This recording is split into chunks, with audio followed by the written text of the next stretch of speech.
This podcast is created with the support of artificial intelligence and is intended solely for entertainment and general listening purposes. The views, discussions, and opinions expressed in this podcast are not professional advice of any kind, including but not limited to educational, psychological, medical, financial, or legal advice.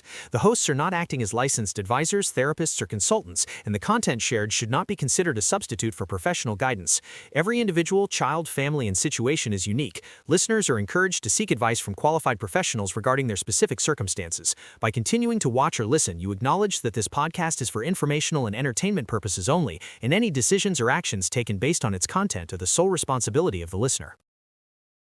Welcome back to the Honest Insights Podcast. We are officially in week 2 of our show, and the response to our launch has been incredible. I'm your host, and as we promised, every Sunday we shift gears to explore a brand new side of the human experience. While last week was about the foundations of home and education, today we are turning our focus toward a pillar that affects almost every decision we make: money, business, and success. It's an honor to be part of the second week. I think it's important to have these long-form talks because social media makes success look like a 30-second montage. In reality, it's a lot of boring, repetitive work and some very painful financial mistakes that eventually lead to that first 100K. That is exactly what we want to unpack today, the real how-to of making that first 100K, and more importantly, what to do if it all vanished tomorrow. I am joined by a man who has lived the 0 to 7-figure journey, someone who didn't start with a trust fund, but with a high-pressure sales job and a lot of late nights. He is here to help us bridge the gap between financial theory and the grit required to actually build something. We're stripping away the get-rich-quick noise to look at the actual mechanics of wealth. Whether you're at zero or looking to scale, there are universal truths to how money moves. Before we dive into the strategy, I want to remind our community that this podcast is my original concept and creative direction, with the scripts and content brought to life through the power of AI generation. If you find value in these deep dives, please remember to like, subscribe, and hit the notification bell. We're here every Sunday with a new topic. Now, let's get into the mechanics of wealth. People often obsess over the first million, but I've always felt the first 100,000 is the true test. It's the stage where you have the least leverage and the most obstacles. When you look back at your journey to that first 6-figure milestone, what was the actual catalyst? Was it a lucky break, or was it a specific side hustle that actually delivered results? It definitely wasn't luck. In fact, most lucky breaks in business are just the result of being in the game long enough to get hit by opportunity. For me, that first $100,000 came down to mastering high-income skills. I didn't start with a revolutionary product. I started in high-pressure sales.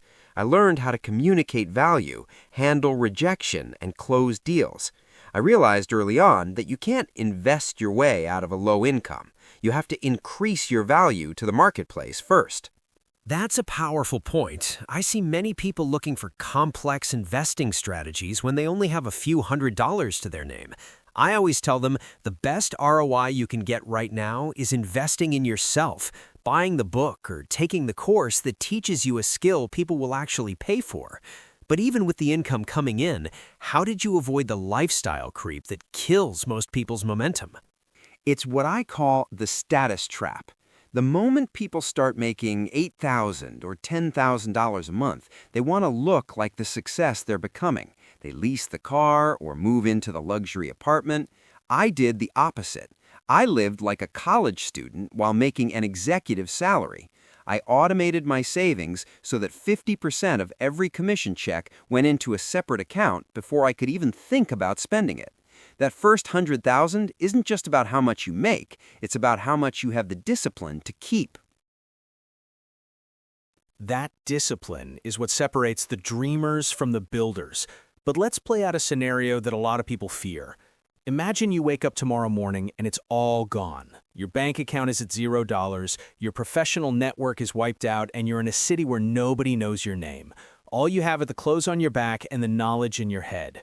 What do the first 48 hours look like for you to get back on the path to success?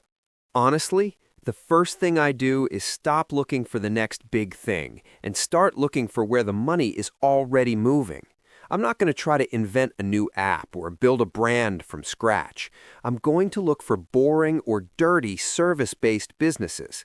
I'd walk into local businesses, plumbers, HVAC companies, roofers, and I'd look at their digital presence. If they have a 4.9-star rating, but they're answering their leads or their website is a mess, I'm walking in and saying, I will handle your lead generation and sales for a percentage of the closed deals. That's a brilliant boots-on-the-ground strategy. It's what I call service arbitrage. You're identifying a gap between a great technical service and poor business execution. Most people think they need capital to start, but what you're describing is trading sweat equity and communication skills for immediate cash flow.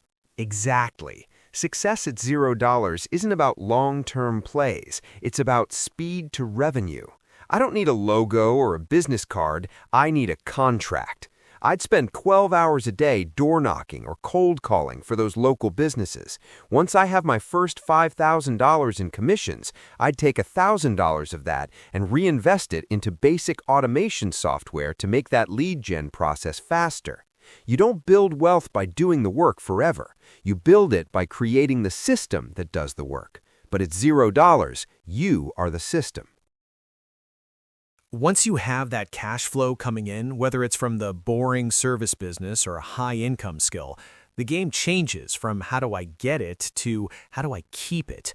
I see so many people work incredibly hard to reach that first peak, only to slide right back down because of one or two bad decisions. In your experience, what are the silent killers of wealth that people don't see coming? The biggest one is the false arrival. It's that psychological trap where you make your first $20,000 or $50,000 in a month and you think you've made it. You start making permanent decisions based on temporary spikes.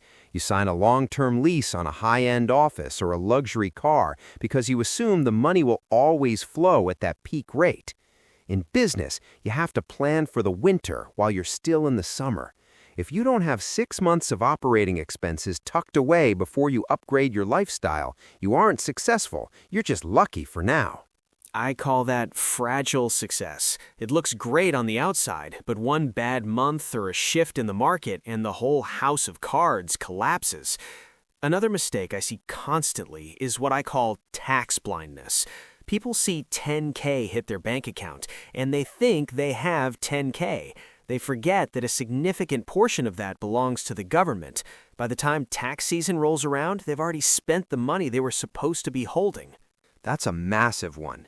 It's why I tell everyone starting out, open a separate tax savings account immediately. The moment money hits your business, move 25 to 30% into that account and pretend it doesn't exist. But the most dangerous mistake is over-diversification. People get a little bit of money and they try to be everywhere. They want to buy one rental property, start a second business, and day trade stocks all at once. They end up being mediocre at 4 things instead of elite at 1. You should stay monomaniacally focused on your primary income source until it's so automated that it literally cannot fail without you.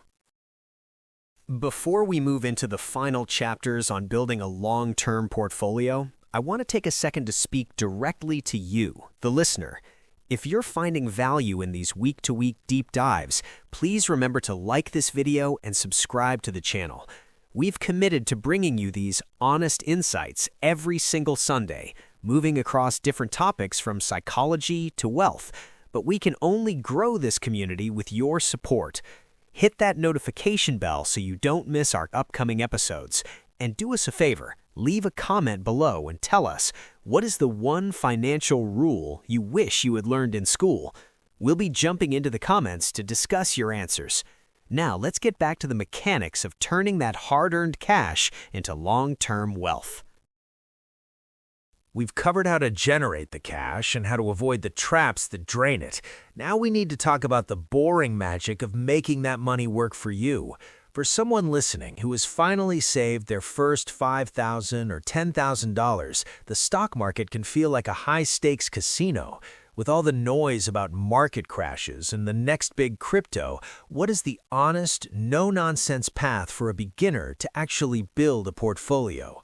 The first thing you have to realize is that you are not a professional day trader. If you try to play that game, you will lose to the algorithms and the people who do this 100 hours a week.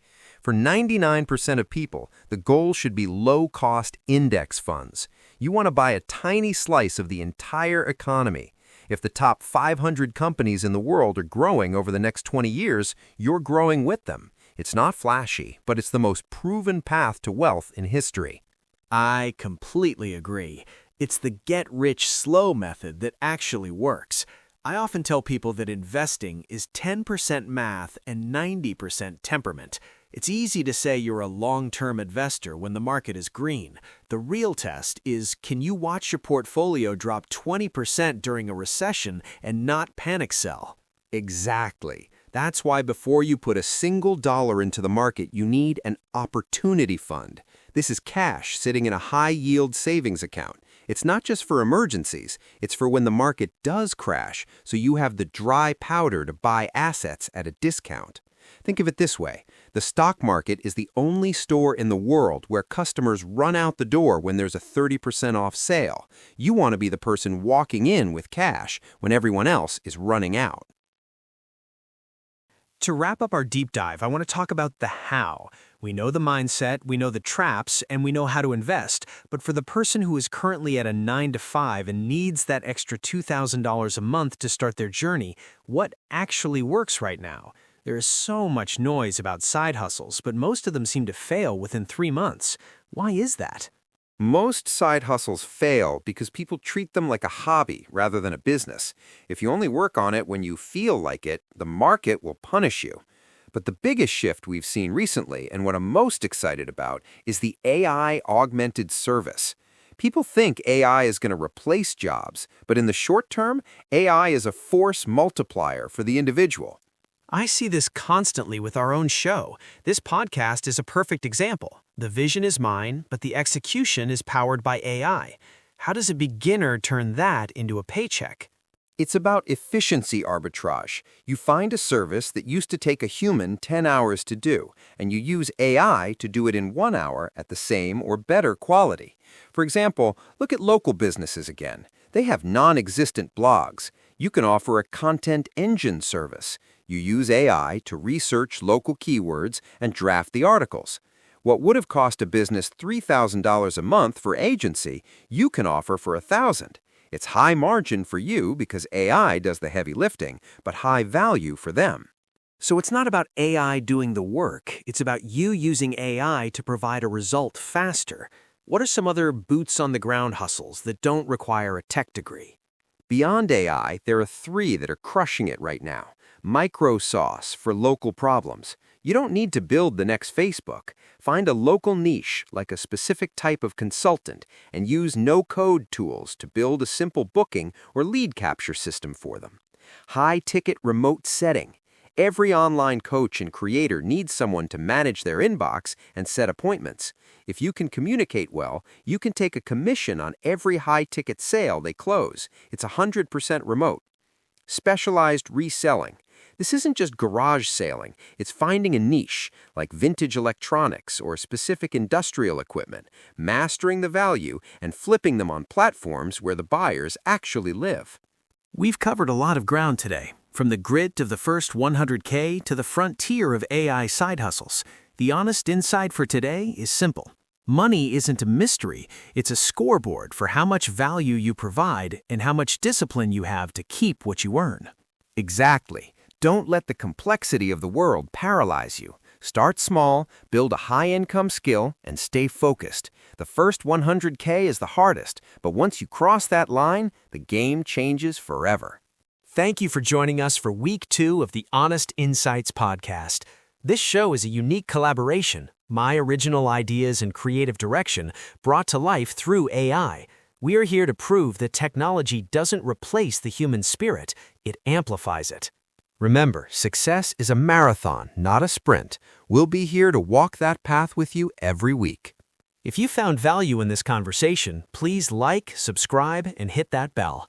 Every subscription helps us bring more honest insights to the world. We'll see you next Sunday for a brand new topic.